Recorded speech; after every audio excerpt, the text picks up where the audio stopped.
मुझे हेल्थ के बारे में क्या आपकी क्या विचार है, हेल्थ क्या होती है? शरीर शारीरिक रूप से, मानसिक रूप से और सामाजिक रूप से स्वस्थ रहना। ठीक है सर, हेल्थ के बारे में आपकी क्या राय है, हेल्थ क्या होती है?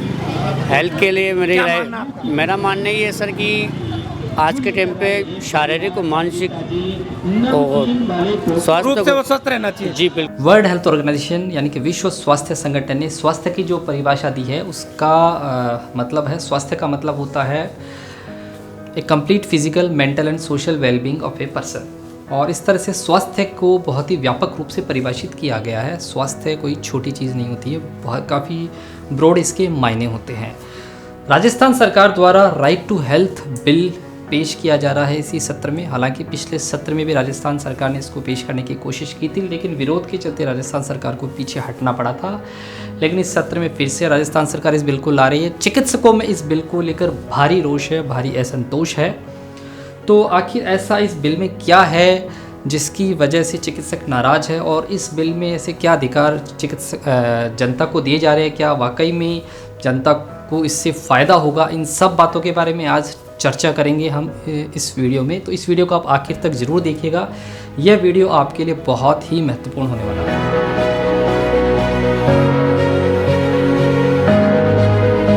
राइट टू हेल्थ, वैसे तो संविधान के आर्टिकल नंबर 20 के अंदर जो बेसिक ह्यूमन राइट्स है उसके अंदर ऑलरेडी जनता को ये अधिकार दिया गया है राइट टू हेल्थ का, तो वो इसमें इंक्लूडेड है।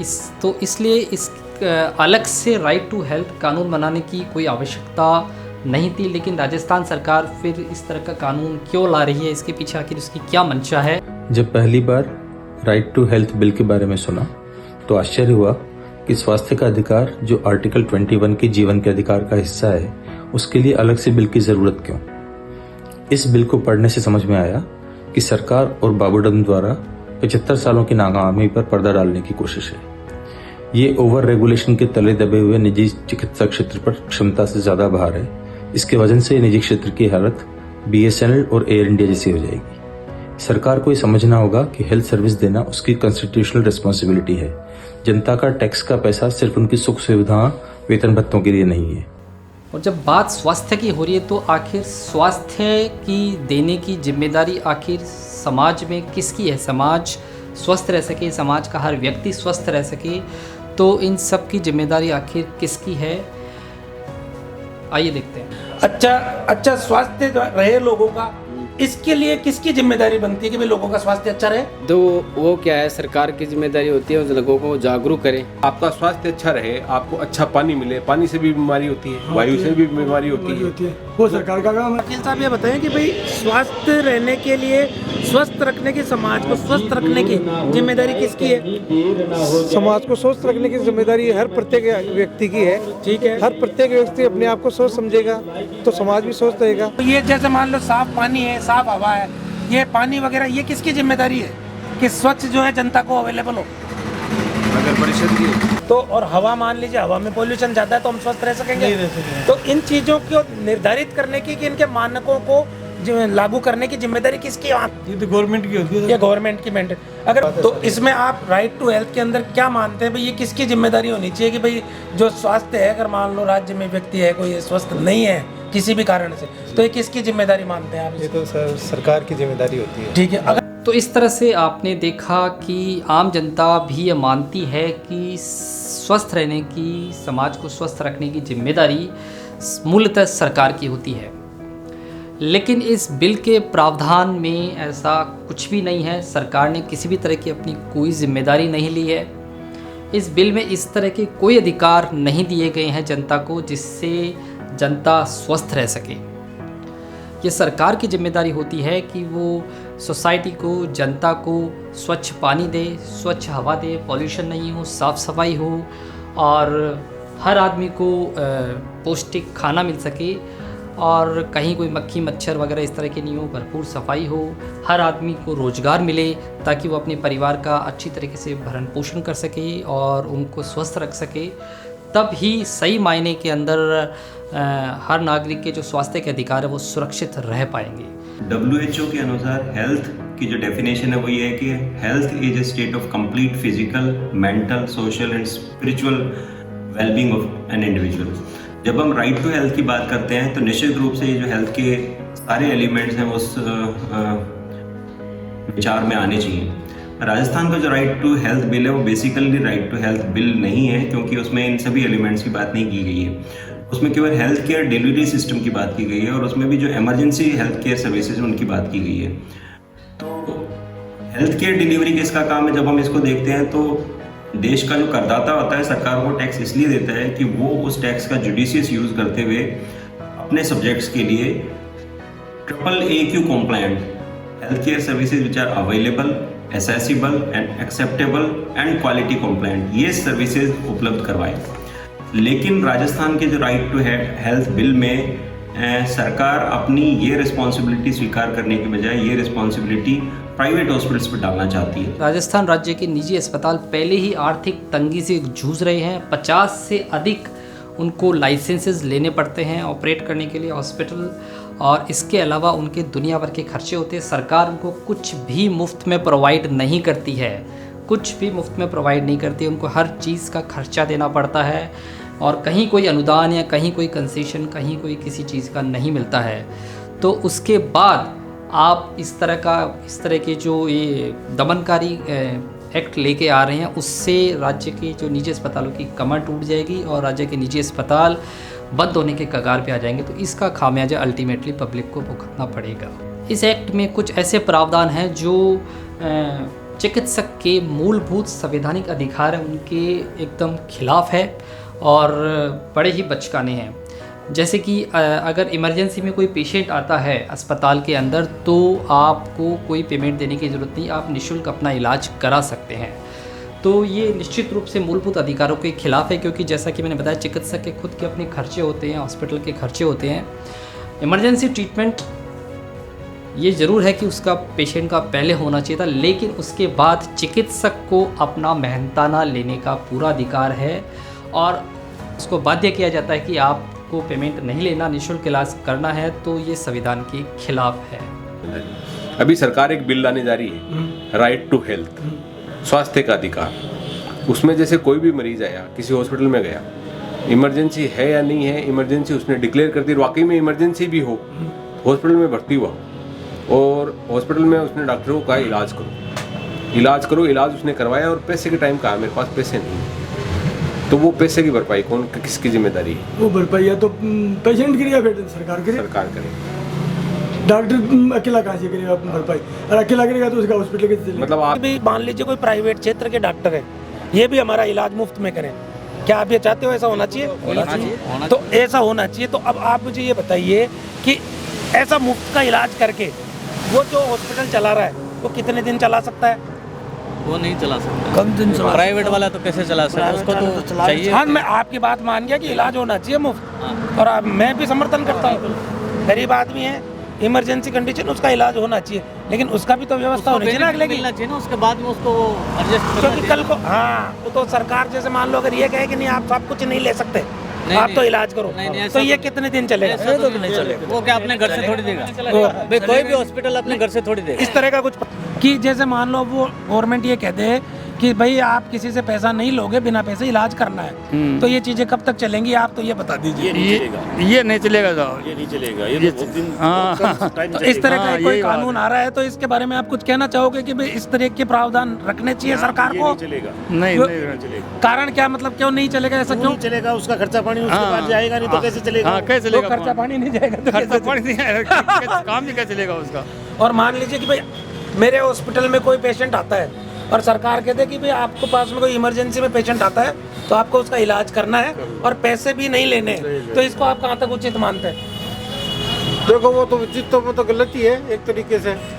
उसका भी स्टाफ है, उसका खर्चा है, प्राइवेट हॉस्पिटल है, गवर्नमेंट कि जैसे सरकार एक बिल ला रही है राइट टू हेल्थ, जिसमें उनका कहना है कि अगर इमरजेंसी में कोई भी आपके पास में पेशेंट आता है तो उसका आपको इलाज करना और उससे आपको कोई चार्ज नहीं करना।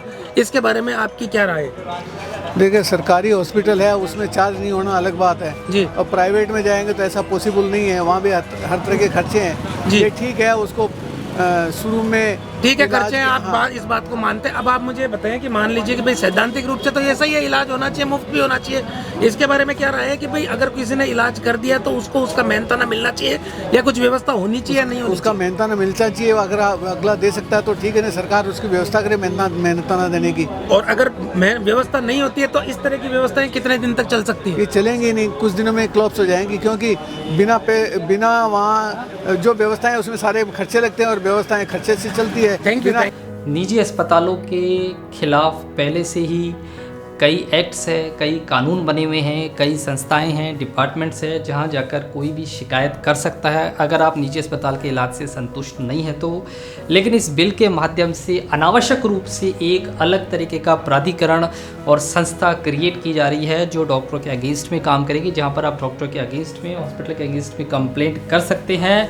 और ख़ास बात तो ये है कि इसके बाद चिकित्सकों को इतना तक अधिकार नहीं दिया गया है कि इस कंप्लेंट के खिलाफ कहीं पे भी किसी भी कोर्ट में अपील कर सके।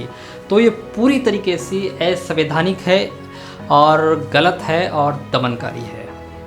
आम जनता इस बिल को लेकर शायद खुश हो सकती है, और क्योंकि आम जनता थोड़ा पिछले कुछ समय से निजी अस्पतालों के उनका नेगेटिव एटीट्यूड रहा है, तो इस वजह से, क्योंकि ये चिकित्सक विरोधी बिल है, तो आम जनता को इस चीज़ से खुशी मिल सकती है। लेकिन यहाँ एक बात मैं स्पष्ट कर दूँ कि ये बिल एब्सोल्युटली जन विरोधी है, जनता के खिलाफ है, और जो इसकी कुछ प्रोविज़न्स है, कुछ जो प्रावधान है, वो तो इतने खतरनाक है कि उसकी वजह से बहुत ही खतरनाक अंजाम भुगतने पड़ सकते हैं आम जनता को। आपातकालीन स्थिति में निःशुल्क इलाज इसका ऐसा ही एक प्रावधान है जिसके आगे जाके बहुत खतरनाक अंजाम हो सकते हैं, और वो कैसे हो सकते हैं आइए देखते हैं। यदि किसी भी चिकित्सक या किसी अस्पताल को उसके अतिरिक्त समय में किए गए कार्य का पैसा नहीं मिलेगा,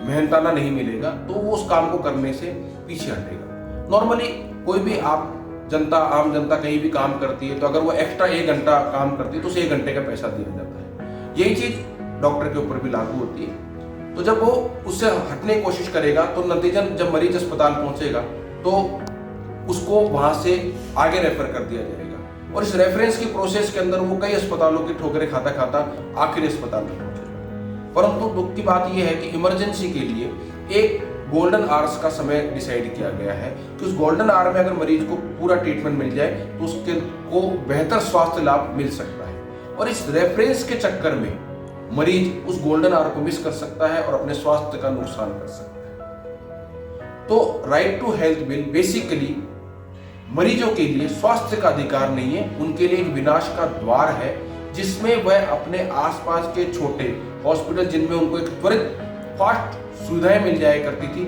उसको छोड़ के उन्हें आगे जाना पड़ेगा, और अंत में उनके मिस गोल्डन आवर्स के कारण उनके स्वास्थ्य का नुकसान हो सकता है। स्वास्थ्य की जिम्मेदारी निजी चिकित्सकों की अकेले की नहीं होती है, जनता को, सबको इसमें भागीदार बनना पड़ेगा। जनता की खुद की भी जिम्मेदारी होती है और सरकार की सबसे बड़ी जिम्मेदारी होती है। हम में से कई रेस्टोरेंट व्यवसायी हैं और होटल व्यवसायी है, तो जैसा कि मैंने बताया कि न्यूट्रिशियस फूड खाना बहुत ज़रूरी है स्वास्थ्य की रक्षा के लिए।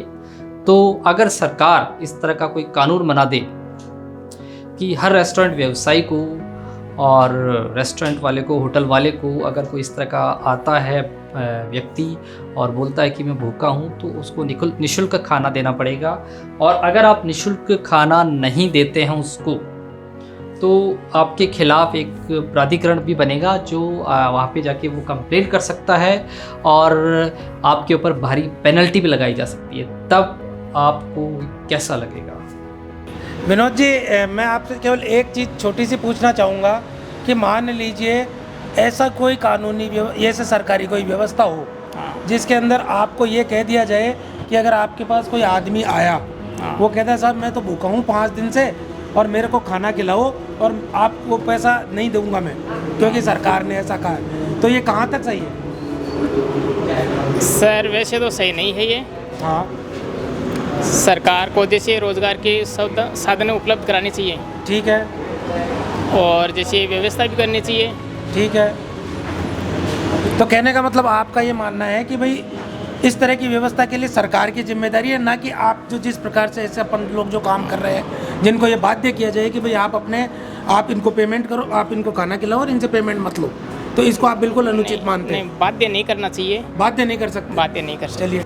और इसी तरीके से ठंड के अंदर कपड़े भी ज़रूरी है, रज़ाई कंबल वगैरह बहुत ज़रूरी है, क्योंकि इसकी वजह से भी आदमी अस्वस्थ हो सकता है। तो ऐसी कंडीशन में कपड़े व्यवसायियों के पास भी अगर इस तरह का कोई उनके लिए कानून बना दिया जाए कपड़े व्यवसाय के लिए कि उनके पास भी कोई आए और बोले कि मेरे पास ओढ़ने के लिए कपड़े बिस्तर नहीं है और आपको निःशुल्क कपड़े देने पड़ेंगे, रज़ाई वितरित करनी पड़ेगी, रज़ाई देनी पड़ेगी, तब आपको कैसा लगेगा। और आपके खिलाफ भी एक प्राधिकरण बना दिया जाए कि अगर आप ऐसा नहीं करते हैं तो आपके खिलाफ शिकायत दर्ज होगी और आप पे पेनल्टी भी लगाई जा सकती है, तब आप कैसा महसूस करें। मैं ये कह रहा हूँ कि आपको कोई बाध्य करे कि भाई आपको पैसा नहीं लेना है और ये ठंड में मर रहा है, इसको रजाई दो, बाध्य वाली काम तो नहीं होगी सर। बाध्य वाला काम आपको अनुचित आप मानते हैं। तो कई बार ऐसा भी होता है कि भाई आप मान लीजिए कि भाई आपको कोई ये कह दे या सरकार कोई ऑर्डर कर दे कि साहब इन सब चीज़ों की ज़रूरत है हेल्थ के लिए, तो कपड़े बहुत ज़्यादा ज़रूरी हैं। तो अब अगर आपके पास में कोई आए आदमी तो आप उसको रजाई और गद्दे दें और उससे आप पैसे नहीं लें, तो क्या आप इससे सहमत होंगे? बिल्कुल सहमत होंगे। तो जैसे मान लीजिए कि भाई एक आदमी को आपने सहमत हो गए, अब आप कहते भाई जितने भी लोग आपके दिन भर आए आप सबको, और वो कह रहे साहब हमारी तो मजबूरी है, मजबूर है और सरकार ने कहा है कि नहीं साहब आपको फ्री देना पड़ेगा, तो क्या आप देंगे? सरकार थोड़ी देगा, तो आपकी कमाई कर आपके हिसाब से दे, आपकी कमाई के अपने हिसाब से तो अपन दे ही सकते हैं ना। आरटीएच बिल में भी इसी तरह के प्रावधान हैं, इसी तरह के बचकाना प्रावधान है चिकित्सकों के लिए। सभी खामियों के बावजूद हम इस आरटीएच बिल को एक्सेप्ट करने के लिए तैयार है, लेकिन हम अकेले तैयार नहीं हैं। इससे पहले एक ऐसा कानून बनाया राजस्थान सरकार सभी होटल व्यवसायियों के लिए, सभी रेस्टोरेंट वालों के लिए, सभी ढाबों वालों के लिए, कि उनके पास अगर इमरजेंसी में कोई भी भूखा आदमी आए तो उसको निःशुल्क खाना खिलाना पड़ेगा।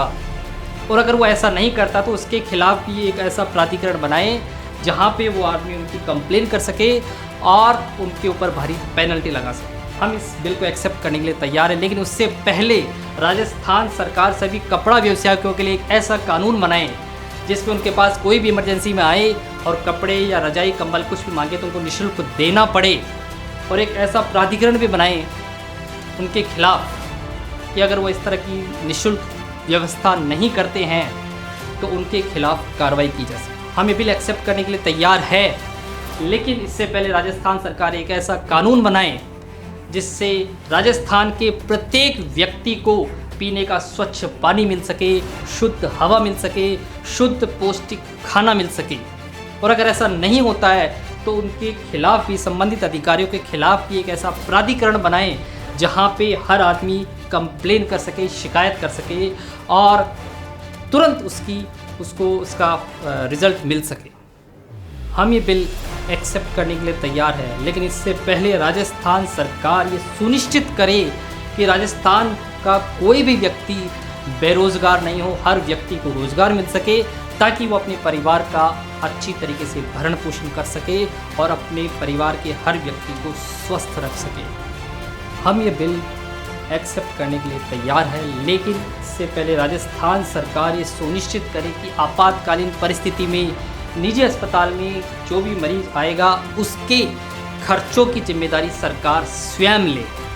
अगर ये सब क्लॉज और ये सब तरह के कानून सरकार पहले लेकर आती है तो हमें इस कानून को, इस बिल को एक्सेप्ट करने में कोई आपत्ति नहीं है। Thank you.